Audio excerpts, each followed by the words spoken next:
Alhamdulillahi Rabbil Alamin. Wassalatu wassalamu ala asrafil anbiya'i wal mursalin wa ala alihi wa sahbihi ajma'in, amma ba'du. Rabbi shrah li sadri wa yassir li amri wahlul 'uqdatam min lisani yafqahu qawli. Para jamaah yang dirahmati Allah Subhanahu wa ta'ala, temanya apa, Bu? Kisah. Alhamdulillah, apal nih. Temen semingin nih. Ditanya langsung jawab. Seneng kalau kisah kali ya. Tinggal-tinggal. Alhamdulillah Baji, ibu-ibu udah ngapalin sih. Boleh nanya lagi, Bu? Dulu kisah tentang siapa, Bu? Seseorang masyarakat tidak mau menyolati jenazahnya. Ya, ingat nggak, Bu? Ternyata itu waliullah. Sekarang biasa saya kutip dari tulisan seseorang, saya sampaikan ke Bapak Ibu. Saya hanya penyambung lidah saja, ya Bu ya, bukan saya yang buat. Sambil yang menarik-narik. Judulnya adalah Syekh Abdul Qadir Al-Jailani dengan si pemabok. Menarik ya. Kenal nggak, Bu, Syekh Abdul Qadir Al-Jailani? Bu, susunila hadrati ilahu Syekh Abdul Qadir Al-Jailani. Waliullah itu kan. Itu luar biasa, dari kecil jujur gitu. Karena istiqomah pegang teguh kejujuran dari kecil, itu Allah angkat derajatnya. Allah alam bisawab. Syekh Abdul Qadir Al-Jailani orang alim lah, sufi, waliullah. Suatu saat beliau ini bersama murid-muridnya dakwah lah biasa. Di tengah perjalanan itu berpapasan dengan seorang pemabok. Mabok, sedang mabok berat lah. Allah alam ya. Tapi si pemabok ini menghentikan perjalanannya sebelum kita jalani.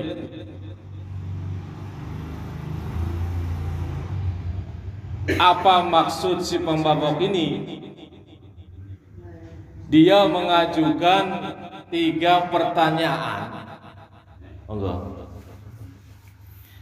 Dia mengajukan 3 pertanyaan yang beliau itu kaget luar biasa. Syekh Abdul Qadir Al-Jailani kaget. Orang pemabok banyak dosa lah. Itu pertanyaan ini luar biasa pertanyaannya. Pemabok ini mengutarakan 3 pertanyaan yang membuat Syekh Abdul Qadir Al-Jailani kaget. Pertanyaan pertama, wahai Syekh, apakah Allah mampu mengubah pemabok sepertiku menjadi ahli taat? Wahai Syekh, begitu. Lantas Syekh Abdul Qadir Al-Jailani menjawab, tentu mampu. Allah Subhanahu wa ta'ala maha kuasa merubah siapapun. Ngomong waliullah Syekh Abdul Qadir Jailani. Oh iya. Iya. Boleh nanya lagi, Syekh? Silakan. Kemudian si pemabok bertanya yang kedua kalinya, Wahai Syekh, apakah Allah mampu mengubah ahli maksiat sepertiku menjadi ahli taat setingkat dirimu, wahai Syekh?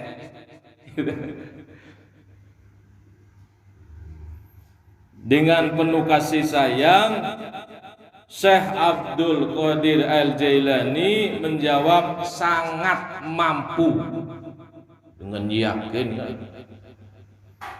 sangat mampu. Allah Subhanahu wa ta'ala, Allah Maha Kuasa atas segala sesuatu. Innallaha ala kulli syai'in qadir. Mampu segala-galanya. Mampu, sangat mampu Allah merubah ahli maksiat sepertimu menjadi ahli taat setingkat diriku. Abu Syekh, terakhir saya mau nanya lagi. Ya, silahkan. Si pemabuk itu lantas bertanya lagi. Akhir.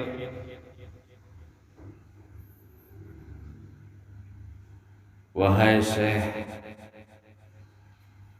apakah Allah mampu mengubah dirimu menjadi ahli maksiat sepertiku? Kaget itu.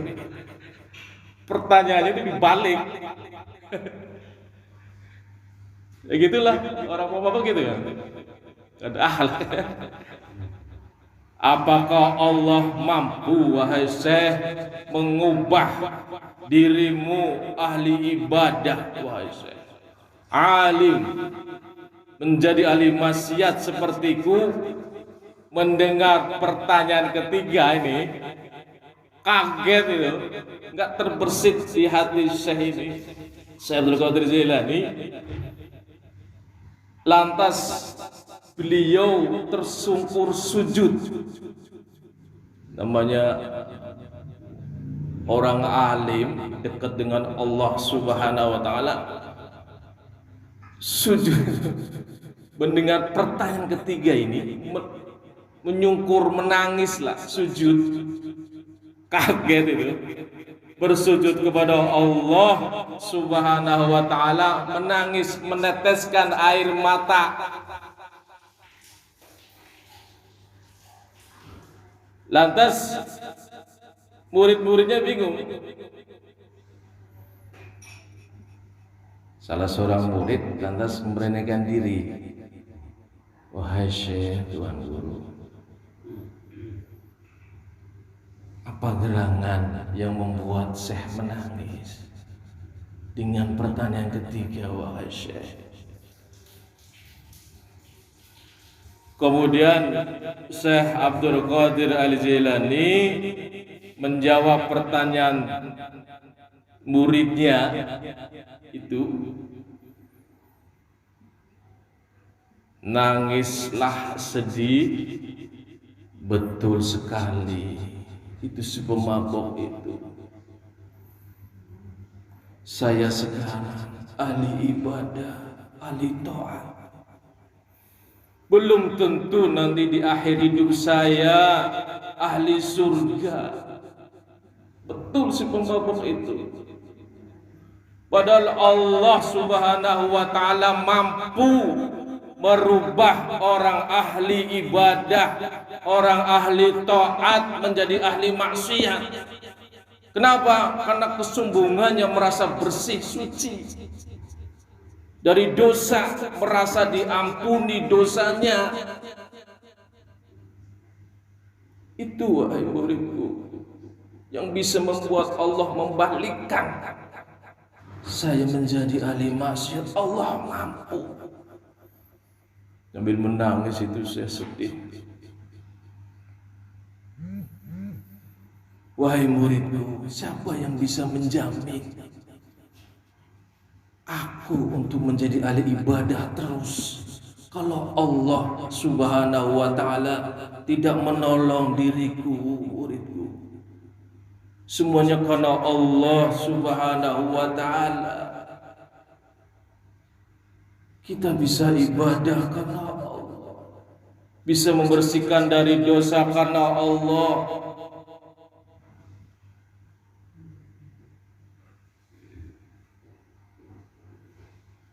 Itu pertanyaan ini yang membuat saya tertegun. Allah mampu merubah orang ahli taat, ahli ibadah, ahli tahajud, amal sholatnya banyak, di akhir hidupnya menjadi ahli maksiat. Bisa bagi Allah Subhanahu wa taala. Di antaranya apa? Kesombongan, merasa diri sudah diampuni oleh Allah Subhanahu wa taala. Hati-hati muridku. Para jamaah rahmati Allah Subhanahu wa taala. Sehingga di dalam sujud jangan sampai lupa berdoa, ya muqallibal qulub sabbit qalbi ala dinika. Wahai ya Allah, zat yang membolak-balikan hati, sabbit qalbi ala dinik. Ibu, jangan lupa baca ini. Kita sekarang ahli ibadah misalnya, ahli taat, nggak ada yang bisa jamin. Di akhir ujung kita meninggal dalam keadaan muslim. Kemarin saya sampaikan, sekelas Nabi, sekelas Rasul, Nabi Yusuf alaihissalam, apa doanya? Tawaffani muslimah. Nabi Rasul Nabi Yusuf berdoa, ya Allah, wafatkan kami ya Allah muslimah, seorang muslim, orang yang menyerahkan diri padamu ya Allah. Walhiqni bisolihin, gabungkanlah ya Allah diriku dengan orang-orang yang soleh. Apalagi kita banyak dosa, banyak maksiat. Tawaffani muslimah. Makanya doa. Maaf, jangan merasa kita ahli ibadah jaminan akhir hidupnya muslim, gak jaminan. Nabi Rasul sekelas Nabi Yusuf yang sudah dijamin diampuni dosanya, doa. Kita nggak doa, hebat banget kayaknya. Jangan lupa nih doa tawaffani muslimah. Sehingga Allah Subhanahu wa taala berpesan, wala tamutunna illa wa antum muslimun. Jangan sekali-kali kalian mati meninggalkan dunia ini kecuali muslim.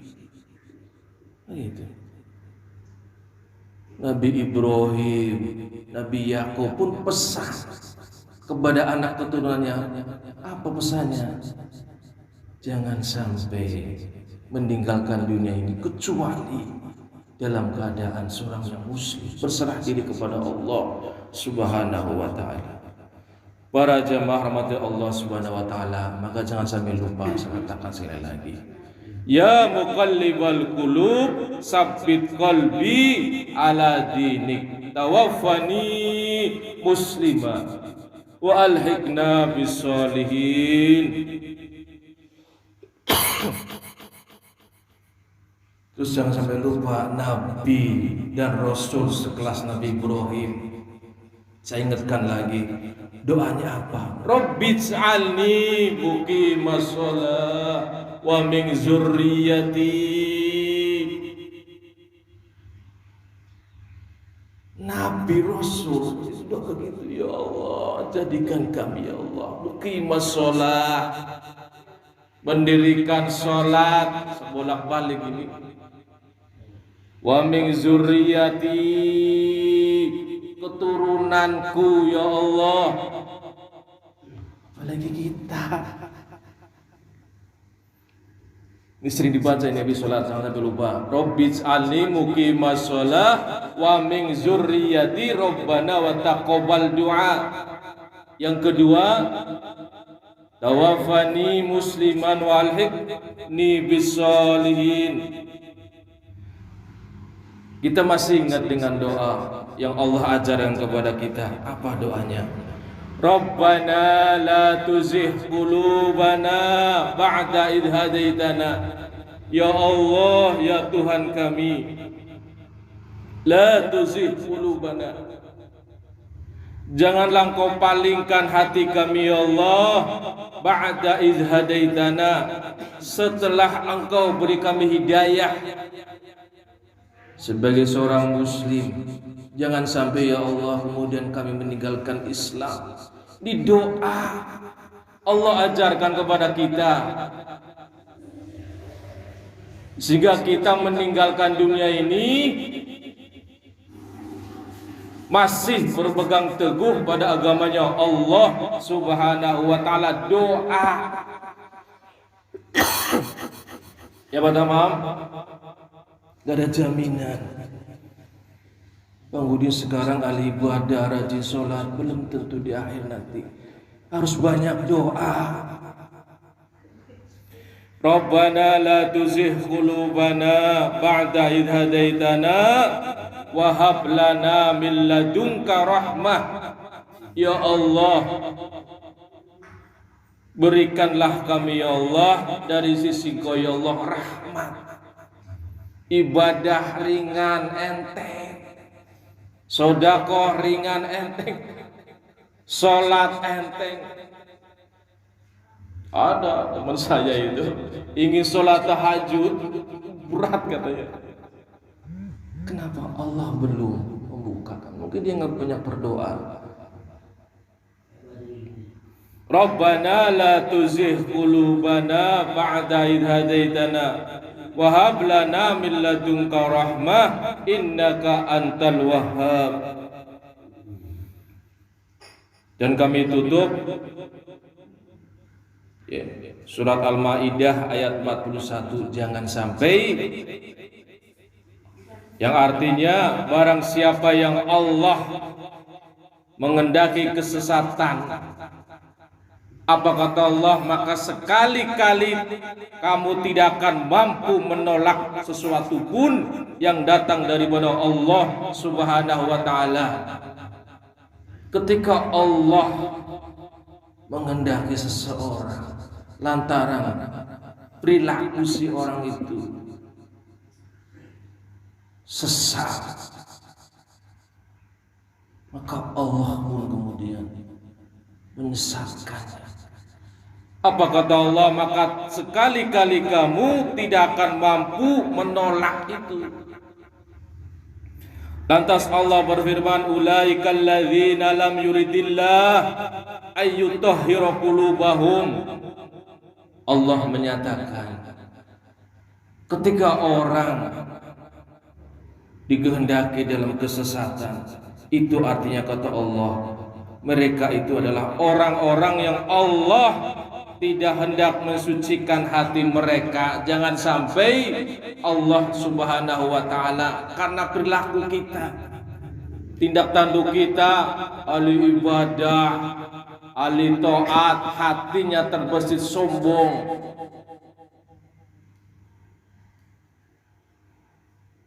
Saya ahli sholat, masuk surga lah, Allah mengampuni. Awas hati-hati. Para jamaah rahmati Allah Subhanahu wa ta'ala, mudah-mudahan kita semua, khususnya para jamaah Mushol al-Masyrafah, kita ahli ibadah misalnya, ahli taat, jangan sekali-kali terbersih di hati kita kesombongan, merasa diri kita suci bersih. Semuanya Allah Subhanahu wa ta'ala yang mensucikan hati kita. Hakikatnya Allah Subhanahu wa ta'ala. Baca tuh alhamdulillah ya Allah, perbanyak itu. Dengan hidayah Allah Subhanahu wa ta'ala, kita masih tetap keadaan sebagai yang muslim. Mudah-mudahan banyakin doa, mudah-mudahan. Kita nggak ada jaminan. di akhir hayat kita husnul khotimah. Saya sering menyampaikan nih, Syekh Abdul Qadir Al-Jilani, seorang alim sampai menangis. Wahai Syekh, apakah sepertimu bisa merubah jadi ahli maksiat?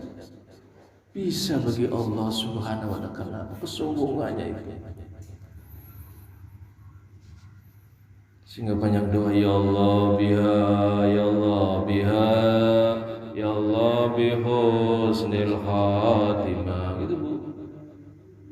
Ya Allah biha, ya Allah biha, ya Allah bihusnil khatimah. Mudah-mudahan sekarang sebagai seorang muslim di akhir hayat kita, ya, sakaratul maut, membaca la ilaha illallah. Mudah-mudahan, amin ya Allah ya rabbal alamin. Subhanakallahumma wa bihamdika asyhadu an la ilaha illa anta astaghfiruka wa atubu ilaik. Bismillahirrahmanirrahim. Shalli wa sallim wa barik ala sayyidina wa maulana Muhammad.